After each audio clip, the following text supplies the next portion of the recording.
Hyundai has finally ripped off the iconic Range Rover at last. Or is it more of a Dungbox Defender clone? I can't decide. Look at that roof, dude. It's quite distinctive, isn't it? They're still calling it a Santa Fe, of course, but I think we could all see right through that. Hyundai's new Range Rover should be here in Australia inside 1 year.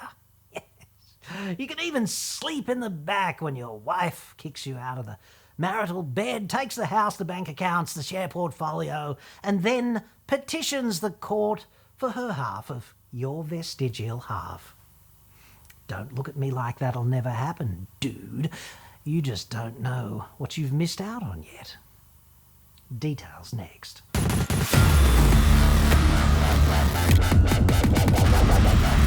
I'm John Cadogan from AutoExpert.com.au. New cars, cheap, etc. Website. Shitsville only, obviously. Just look around, out the window of the plane or something.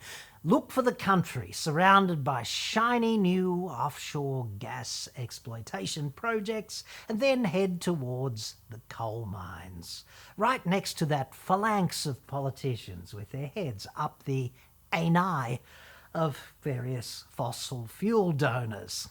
That's us. Hyundai announced its new Range Rover clone this week. And by Range Rover clone, I mean 2024 Santa Fe. That floating roof, by virtue of its blacked out glass and pillars, etc. That accented rearwards convergence of the roof and the sill, like, dude, where have I seen that before? I've seen me some naked rip-offs in my time, but this one is a real cake taker. It probably won't go poopy in its trousers quite as often as an authentic Range Rover, so that's disappointing, if you're a masochist twat. No word yet on whether Solihull or perhaps even Mumbai will sue the South Koreans for failure to meet the ISO standard Range Rover minimum in-trouser defecation thresholds and related trademark issues. Sang-Yup Lee, who signed off on the epic rangy design heist, said, "I used to be a renegade. I used to fool around, but I couldn't take the punishment and had to settle down. Now I'm playing it real straight, and yes, I cut my hair. You might think I'm crazy, but I don't even care, because I can tell what's going on. It's hip to be square."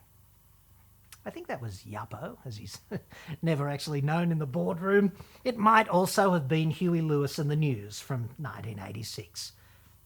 I always get them mixed up. Today's video is brought to you by the mighty Bluetti AC200 Max. It is a beast. You can use it to power your life when the grid goes down. If you need to build something off the grid, the AC200 Max will keep most tools just humming along, and all of the batteries charged up as well. Plus, it's got a heap of USB outlets, including high-powered USB-C for laptops, as well as 12 volts DC and 2 inductive charge pads on top. You can feed it solar from a panel to keep it topped up out in the boonies, and charging it up using the mains is a breeze as well. You get 2200 watts of pure sine wave, 240 volts AC electricity, which will surge up to 4800 watts briefly for appliances that really kick in. It's got the super stable lithium iron phosphate battery chemistry that's good for roughly 10 years of daily recharging to 80% capacity. You get just over 2 kilowatt hours of battery storage capacity, but you can add up to 2 B230 expansion battery modules if you need more, and that's going to essentially double or triple the storage capacity for 1 or 2 modules respectively. This is a heavy-duty unit, but it just works out of the box. You can have it on standby at home, you can put it in the ute for work, or in the 4x4 for camping. And it's going to fit in the boat and the caravan as well. I've been using mine for well over a year now.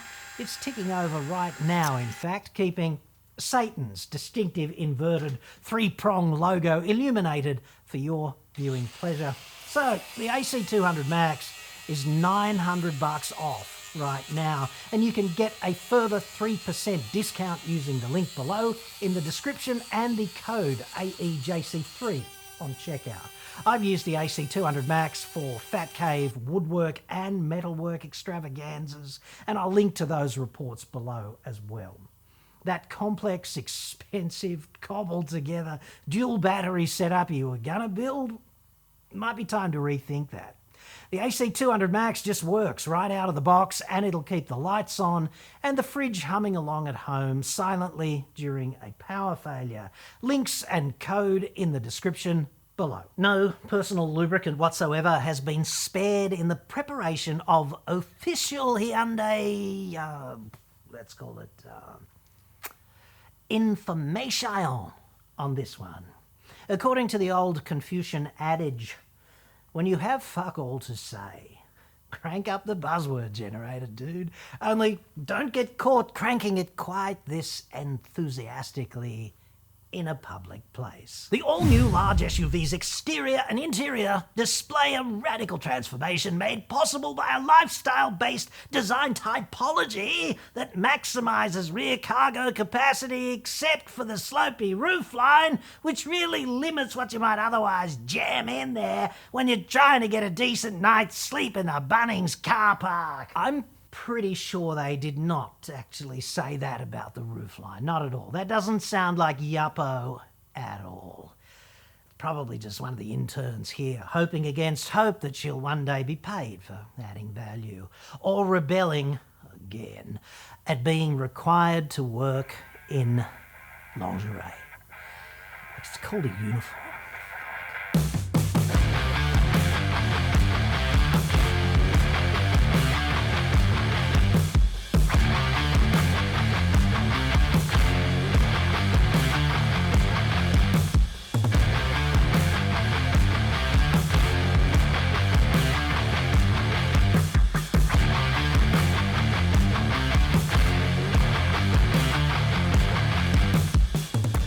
Full points, however, for using the word typology in a press release with a straight face.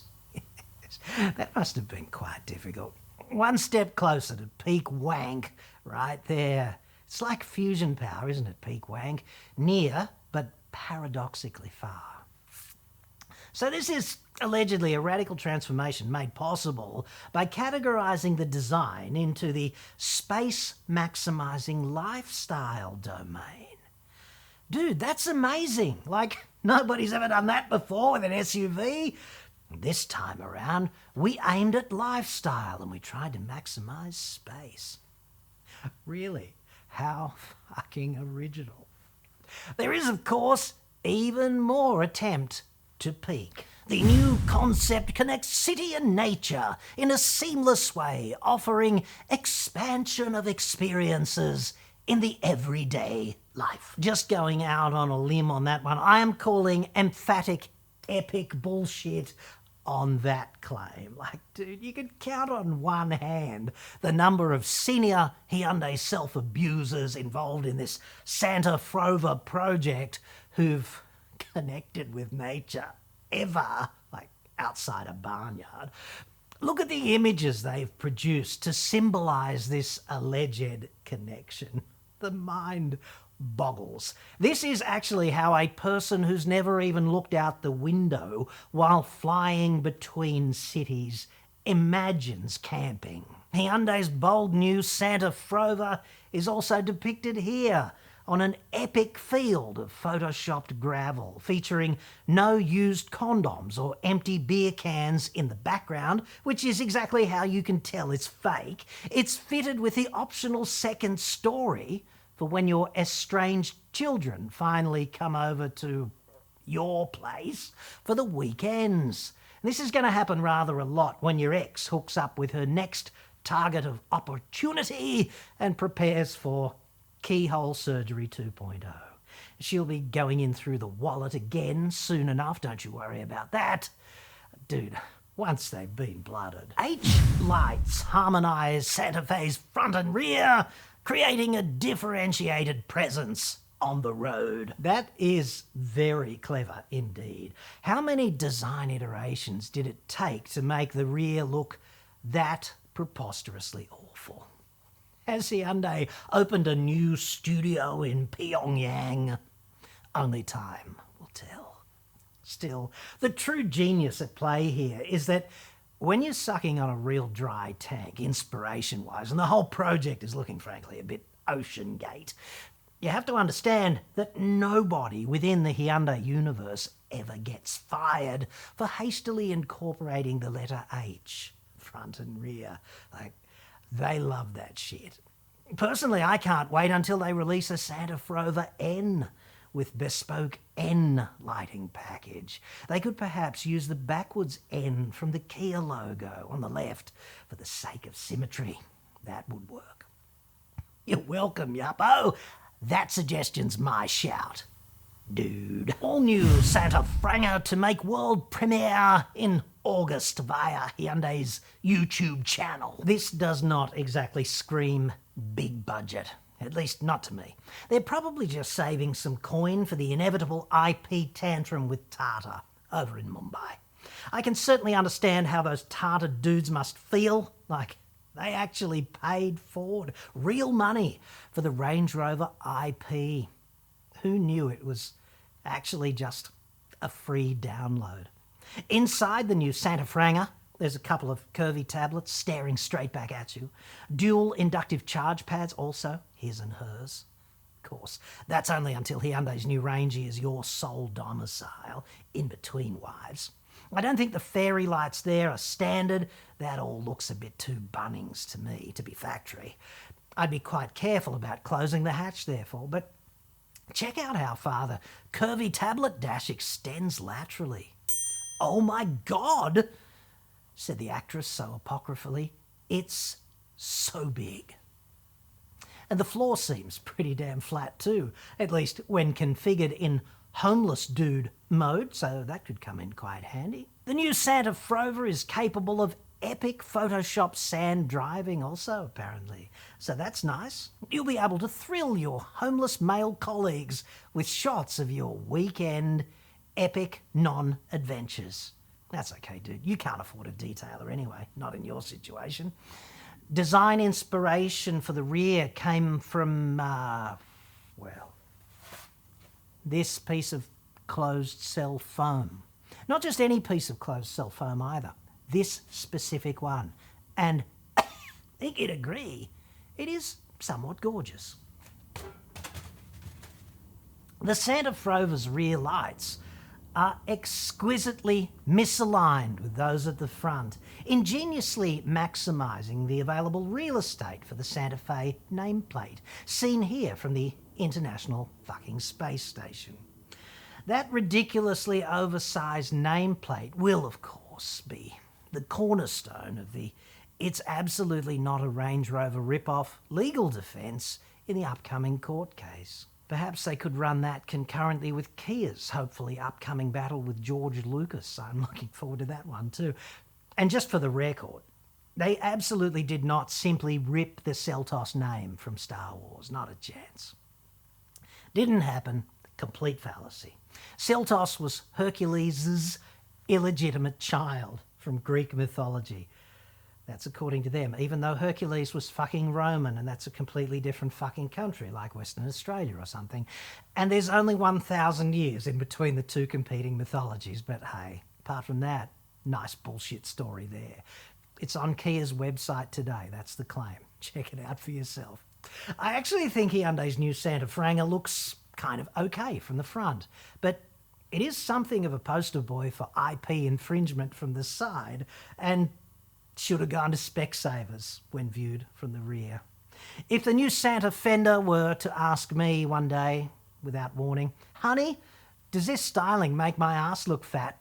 in the spirit of transparency and honesty, I would take one careful step back beyond the range of a left hook and retort, "No, I think you've probably been overdoing it on the fucking broccoli again, honey bunny."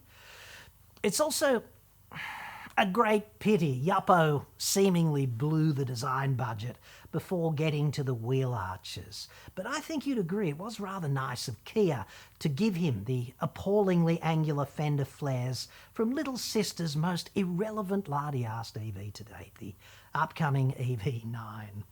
No word yet on powertrains. But Hyundai did poop out a hybrid into current Santa Fe somewhat late in play, so that's probably a test bed for the forthcoming Santa Fender's Enviro Lip Service Credence ILs.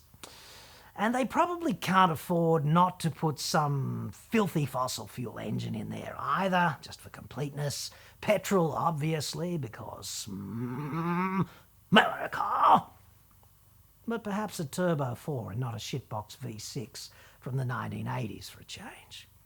Might have to put a call into Mazda regarding exactly how to do that one.